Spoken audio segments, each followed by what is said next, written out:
Welcome to Tape 4 of Principle-Centered Leadership.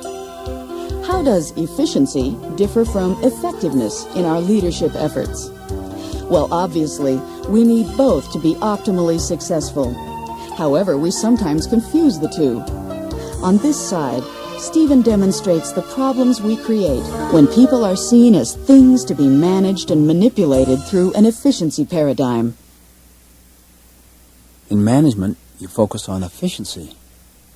In leadership, you focus on effectiveness. In management, you focus on control. In leadership, you focus on release. See, in management, you focus on things. In leadership, you focus upon people. Let me try to do a role play. I'll try to alter my voice so you can get a sense of the different roles that are involved. Oh, you wanted to see me, son? I can't believe my boy. I'm walking out the door, and he grabs me at the door and says he wants to see me. He wants to see me now. I mean, I've been around the home for about 2 hours. He sees the phone calls I've been getting. He sees I'm running to the office. And then all of a sudden, he wants to see me now. I can't believe this. You see, I'm talking to my alter ego. I'll continue with my alter ego. But wait a minute, Stephen. Remember what's truly important to you. Remember what is important to your boy must become as important to you as your boy is to you. Remember your mission statement. Remember that no one on their deathbed ever wished they'd spent more time at the office. Think carefully. Go back. You bet, son. Happy to visit with you. What's the problem? Oh, I don't know, Dad.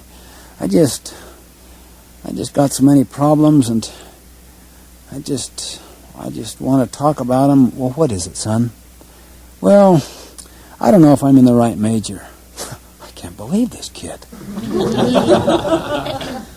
He wants to talk about whether he's in the right major. How insensitive. I mean, I only have about 3 or 4 minutes max. I got to run down to the office. I can't be late. I'll be efficient. That's the key. I'll be efficient. I'll practice a little listening so he has a sense of therapy, and then I'll lay out the answer real fast. And then he'll feel like I've met his need, and I've also met the need of my business. That's called efficiency. I've got to manage this thing. You bet, son, I'm happy to talk to you about that. What has caused that? I don't know, Dad. I don't know. I took this test in math, and I did poorly on it, and I noticed the whole engineering curriculum is based upon math, and all my friends, a lot of them have withdrawn. This kid just keeps talking on and on. I can't believe this. He's just endlessly talking. How can I get this kid to shut up? I've got to make my point. He's already used his 2 minutes, and he just keeps talking. I'm not interested in all those things. I want to get to what's really relevant. I don't know, Dad. It just seems, Tom, he changed to another. I've got to interrupt this kid because I'm going to really be late. I am getting so frustrated. Wait a minute now. Remember, this is important. At least pretend to listen. Yeah. I see what you mean, son. Yeah. Excuse me, son. Let me see if I can give you a little help. I've gone through kind of a similar situation. You see, one of the most efficient things is to read your home movie into other people's lives. I went through the same thing when I was growing up, and I remember visiting with my father. Just about the same issue that you brought to me. In fact, he told me about his visit with his father. So what I'm going to share with you, son, is intergenerational wisdom. You know what I mean? I mean, real pearls. Now, you may want to take notes because they're going to come in the form of bullets, son. The key to life, son. Write it down, underscore it, circle it, asterisk it, never forget it. Suck it up. Hunker down and make it happen. You like that, boy?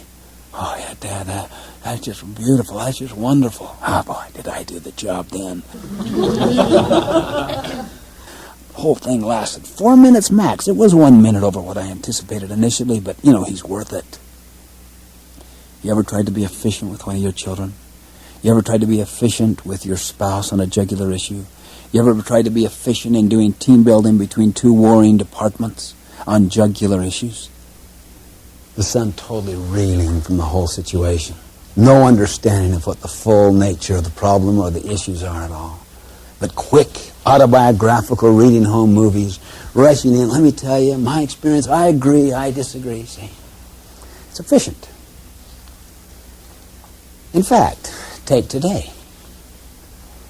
take anything that involves training and development. What is that called on the accounting sheet? Yeah. Yeah. It's an expense. It's an overhead. Isn't that an interesting paradigm? People development is an overhead. Now buy a big machine. What's that called? Capital investment. Isn't that interesting?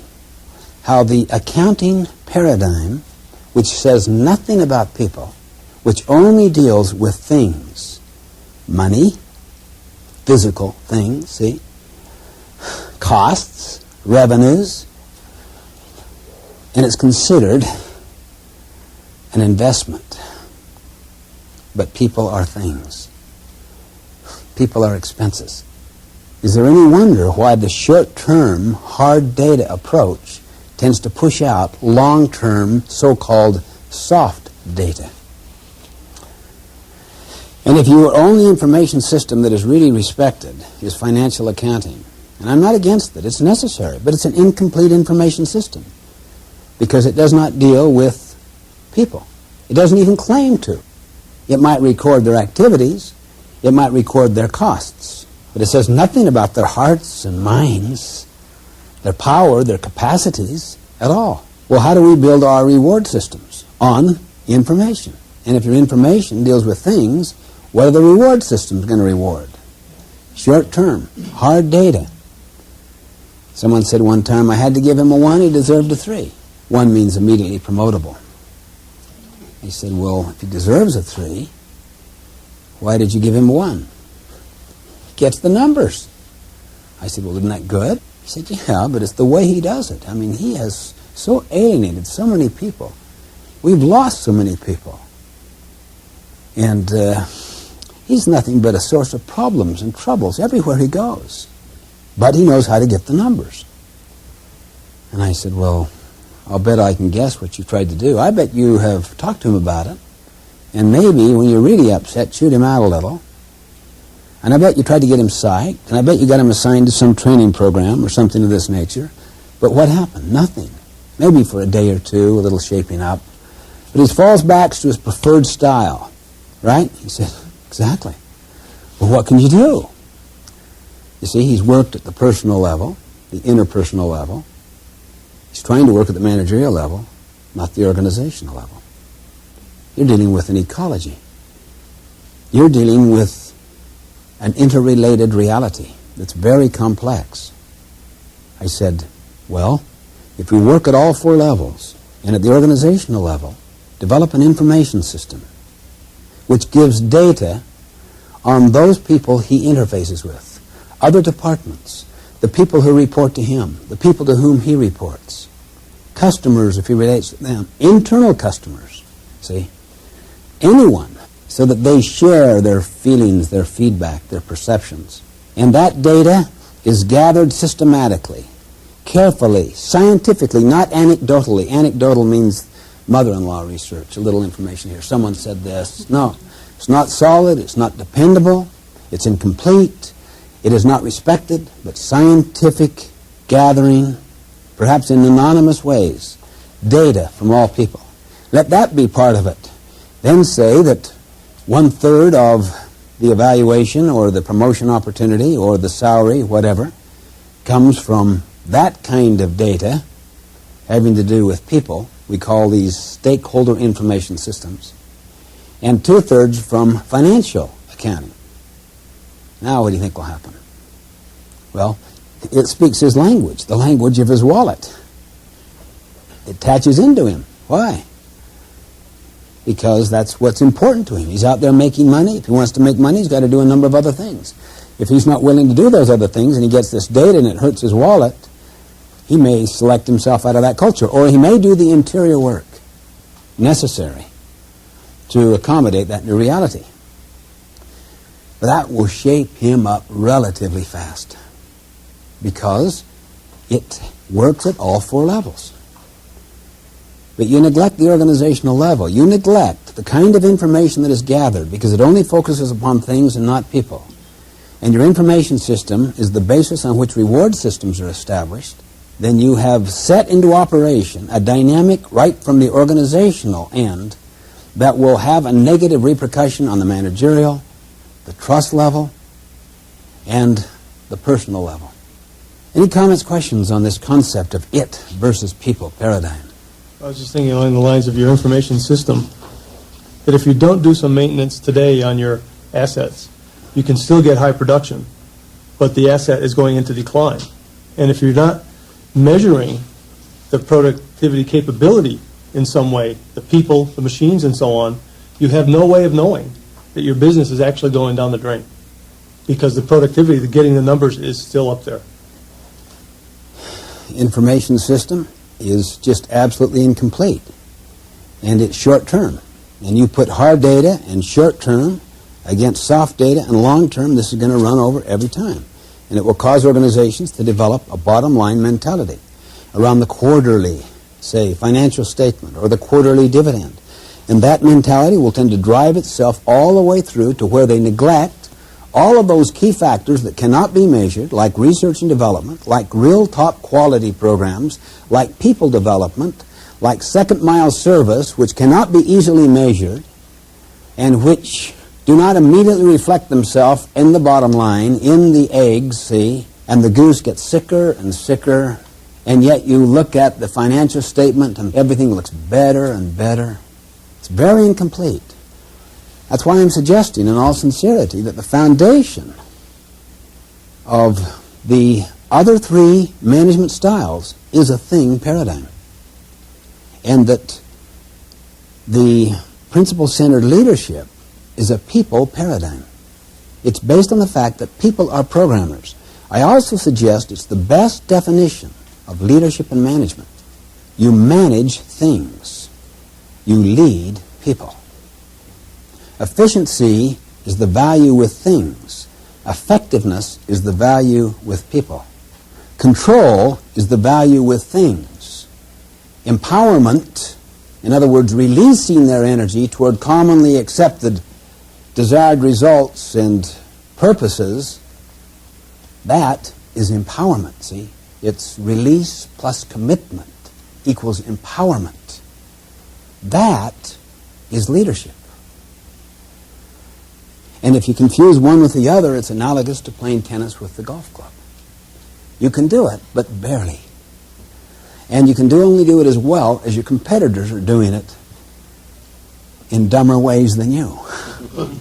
You get a competitor that's smart and starts working on a higher level of thinking, a different paradigm, you can't compete.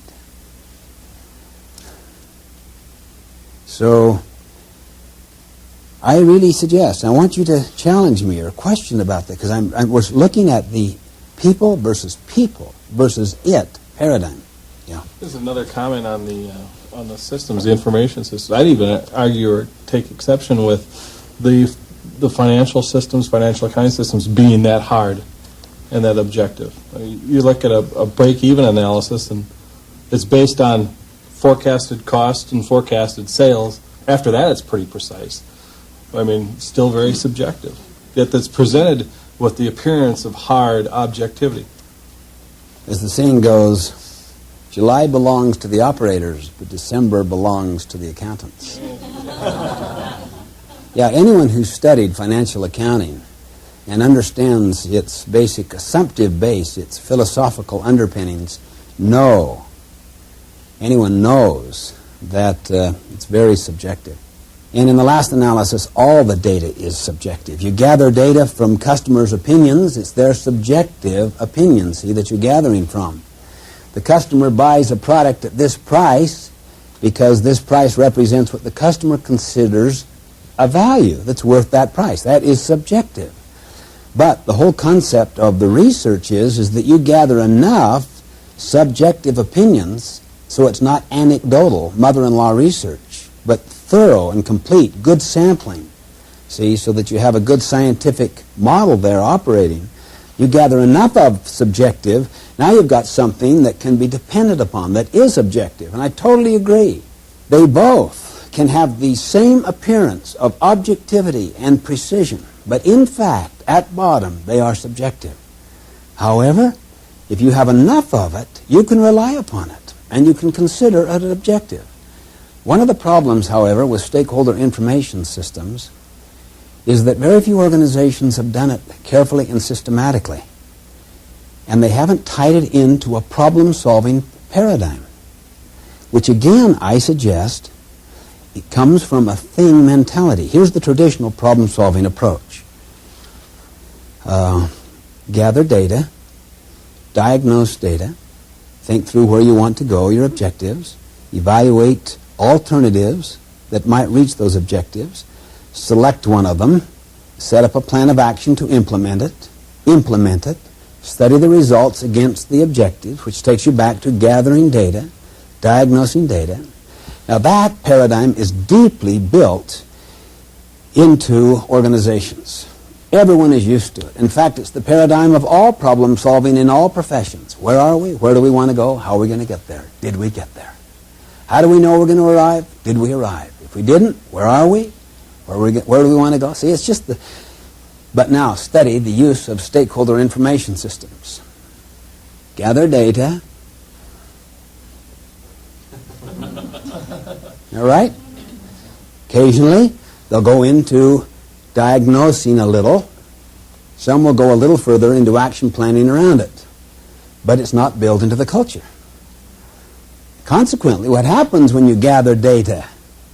You arouse expectations that people do matter, that their opinions are considered. Then when you don't complete the problem-solving process, your disillusionment sets in, you have cynicism, and you've set your operation back. So you can see that one paradigm fits into another. See, if you don't have a problem-solving paradigm, if you don't have an information system getting paradigm, if you don't have a communication paradigm, in a sense, we need to have some ecosystem that unifies all paradigms in a very, very simple way. I suggest the development of this corporate mission statement or this organizational or family corporate constitution represents such an opportunity. And that once that compass is deeply planted in the hearts and minds of people and in the culture, then it will do the work. And everyone will begin to operate out of that way of thinking. See, I've been into this for many years now, and my guess is that as we interact together, you'll notice that when you ask a question or make a point, I come totally out of that paradigm, so that I will give an answer that attempts to reflect the total ecology. Even though I may not understand it perfectly or apply it perfectly, I am attempting to answer in terms of an ecosystem, an ecology, a total package. That's the power of this principle-centered leadership. Now let me illustrate, take these four levels, the personal, the interpersonal, the managerial, and the organizational, and develop with you, slowly, a paradigm, a way of thinking, a map that is holistic and based on an ecosystem and a people concept rather than a thing. We've talked already about the four levels, haven't we? The personal level can be called self. Here is the paradigm in the center. The personal level is the self. The relationship between the personal and the interpersonal level is the relationship between self and other people. The third level, the managerial level, involves a style. What is the style? We've gone through 4 management styles, haven't we? And each style has a set of skills which expresses that style. If you're into a control style based on a thing paradigm, what are your skills? Dictator-oriented, control, delegate. How do you delegate? Gopher. Okay, more of a gopher delegation, less of a complete delegation. Follow up. What kind of information? You want to see what's happening on result, see? What kind of carrot and sticking? Or what kind of reward? Even if you embrace 3 of the principles, that is fairness, kindness, the use and development of talent. You embrace all 3. That embodies certain skills. How do you use people's talents? You've got to get involved with them and to ask questions and to listen to them carefully and synergize in hammering out a common accepted project or strategy. This is the managerial style. What about the organizational style? or the organizational characteristics. First of all, the organization has to have some kind of plan to serve its customers, its marketplace. We'll call that the streams. The streams. 3 kinds of streams. I'm assuming that this is an internal organization, like a department or a division.